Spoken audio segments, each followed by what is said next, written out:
Hello friends, welcome to Ramesh அரசுபை kitchen. நம்ம இன்றைக்கி நம்மளோட ரொம்ப ட்ரெடிஷ்னலான ரெசிபி அதிரசம் அண்ட் எள்ளுருண்டை எப்படி செய்கிறதுன்னு பார்க்கலாம்.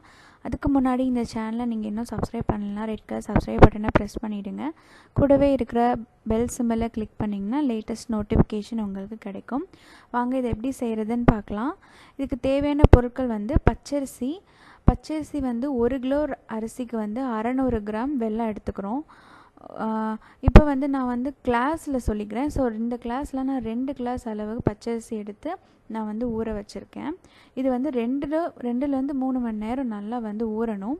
ஊறின அப்புறம் நீங்கள் அந்த தண்ணியை நல்லா வடித்து எடுத்துகிட்டு மிக்சியில் போட்டு நல்லா ஃபைன் பவுடராக நீங்கள் அரைச்சி எடுத்து வச்சுக்கோங்க.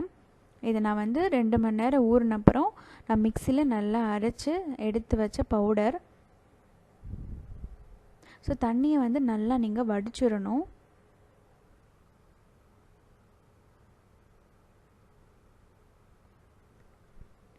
ஸோ அந்த ஈரப்பதம் அந்த மாவில் இருக்கும், அதனால் ஒன்றும் பிரச்சனை இல்லை. அந்த ஈரப்பதம் இருக்கணும் நமக்கு, அப்போனா தான் அதிரசம் நல்லா வரும். ஸோ இதை பெரியவங்கன்னா அவங்க கரெக்டாக தெரியும், இந்த அளவு மாவுனா இந்த அளவு வெல்லம் போடணும் அவங்களுக்கு தெரியும். இப்போ நமக்கு இதை எப்படி அளவு அவ்வளோ தெரியாது. ஸோ நம்ம கப்பில் அளந்து எடுத்து வச்சுக்கோங்க. நீங்கள் என்ன தான் அளந்து ஊற போட்டாலும் அரைக்கும் போது அதோட குவான்டிட்டி அதிகமாகும். ஸோ நீங்கள் அந்த ஏதாவது ஒரு டம்ளரோ ஒரு கப்போ எடுத்து அது எவ்வளோ பவுடர் இருக்குது அப்படிங்கிறத நீங்கள் அளந்து எடுத்து வச்சுக்கோங்க. ஸோ இதில் 3 கப்பு மாவுக்கு 2 கப்பு வெல்லம், அந்த அளவு தான் நமக்கு அதை ஞாபகம் வச்சுக்கணும். ஸோ இதில் நான் அளந்தது 4.5 கப்பு அளந்திருக்கேன்.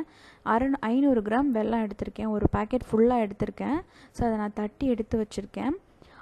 அப்புறம் கொஞ்சம் ஏலக்காய் கொஞ்சம் ஜாஸ்தியாக போட்டால் தான் உங்களுக்கு நல்ல மனம் கிடைக்கும். ஸோ ஏலக்காவை பவுடர் பண்ணி வச்சுக்கோங்க, தட்டி வச்சுக்கோங்க. ஸோ 4.5 கப்பு மாவுக்கு 1/2 கிலோ வெல்லம் எடுத்திருக்கேன். அந்த 1/2 கிலோ வெல்லத்தை ரொம்ப கம்மியாக தண்ணி ஊற்றணும். 1/4 கிளாஸில் தண்ணி ஊற்றணும். பார்த்திங்கன்னா நான் கிளாஸ் அளவு சின்ன கிளாஸு, அதிலே 1/4 டம்ளர் தான் தண்ணி ஊற்றணும். ஸோ தண்ணி ஊற்றி நல்லா பாகு நீங்கள் கரைச்சி வச்சுக்கோங்க. இந்த மாதிரி பதத்தில் நீங்கள் கரைச்சி வச்சுக்கணும். ஜாக்கரி சிரப் ரெடி பண்ணிக்கணும்.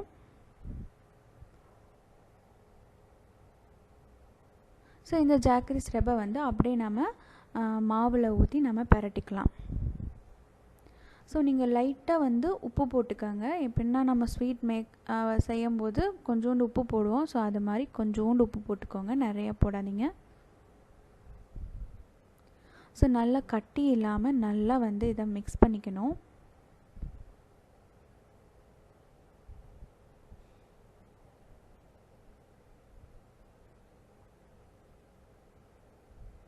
ஸோ நம்ம ஒரே மாவில் எள்ளுருண்டை அதிரசம் 2மே சுடலாம். ஸோ இந்த மாதிரி அதிரசத்துக்கு தனியாக எடுத்து வச்சாச்சு. அதிரசம் மாவில் மட்டும் சும்மா 1 பிஞ்ச் அளவுக்கு பேக்கிங் சோடா, இது ஆப்ஷனல் தான், போட்டால் போடலாம், இல்லைன்னா நீங்கள் அப்படியே போடாமே சுடலாம். ஸோ 1 பிஞ்ச் தான் அளவுக்கு, ரொம்ப கம்மியாக தான் நான் பேக்கிங் சோடா உப்பு போட்டிருக்கேன். ஸோ அதை போட்டு நல்லா பிசைஞ்சு விட்டுறணும். நான் இது எள்ளுருண்டைக்கு எள்ளு ஒரு இங்கே பாருங்கள், 1 கை அளவு அது பொடிச்ச எள்ளு அது சேர்த்துருக்கேன். உங்களுக்கு எவ்வளோ எள்ளு வேணால் சேர்த்துக்கலாம். ஸோ 1 கை அளவு நிறைய எடுத்துக்கோங்க. 1 கை அளவு ஃபுல்லாக எள்ளு, கருப்பு எள்ளு சேர்த்துக்கோங்க, அப்போ தான் டேஸ்ட் நல்லாயிருக்கும் எள்ளுருண்டைக்கு.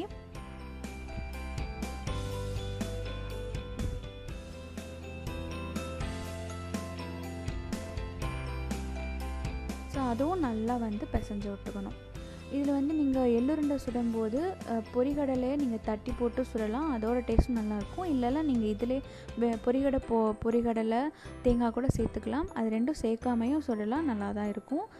அதெல்லாம் ஆப்ஷனல் தான், நீங்கள் அதை சேர்த்துக்கலாம். தேங்காய், துருவின தேங்காய், பொடிச்ச பொட்டுக்கடலை, இது 2மே 10 to 12 hours நல்லா ஊறணும். இது உடனடியாக செய்கிற ஸ்வீட் கிடையாது. இப்போ நீங்கள் நைட்டு இதை பிசைஞ்சு வச்சிங்கன்னா மார்னிங் ஒரு ஆஃப்டர்நூன் டைமில் நீங்கள் பொரிச்சு எடுத்துக்கணும். ஸோ அந்த மாதிரி டைம் கேப் விட்டால் தான் உங்களுக்கு அதிரசம் நல்லா டேஸ்ட்டாக வரும்.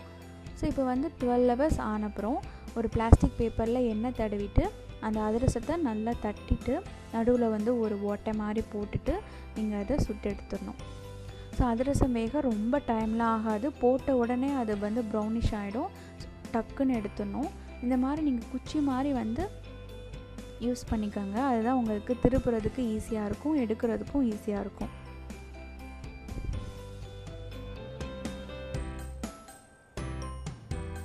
ஸோ அந்த மாதிரி பார்த்திங்கன்னா தட்டி தட்டி நீங்கள் போடணும், போட்ட உடனே டக்குன்னு எடுத்துடணும். அதிரசம் ஆக்சுவலாக வந்து கொஞ்சம் ஆயில், இப்போ என்ன தான் செஞ்சாலும் ஆயில் பிடிக்க தான் செய்யும், ஆனால் அது வந்து ஹெல்த்தி. ஸோ ஓகே, ஆயில் பிடிச்சாலும் பரவாயில்ல.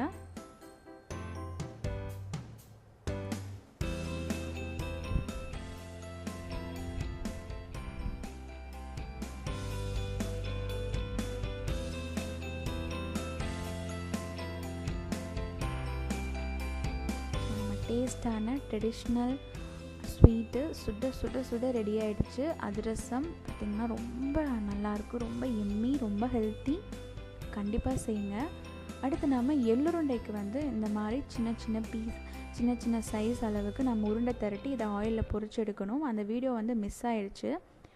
இந்த வீடியோ உங்களுக்கு பிடிச்சிருந்துச்சுன்னா சேனலை மறக்காமல் சப்ஸ்கிரைப் பண்ணுங்கள், லைக் பண்ணுங்கள், கமெண்ட் பண்ணுங்கள், ஷேர் பண்ணுங்கள். தேங்க்யூ ஃபார் வாட்சிங்.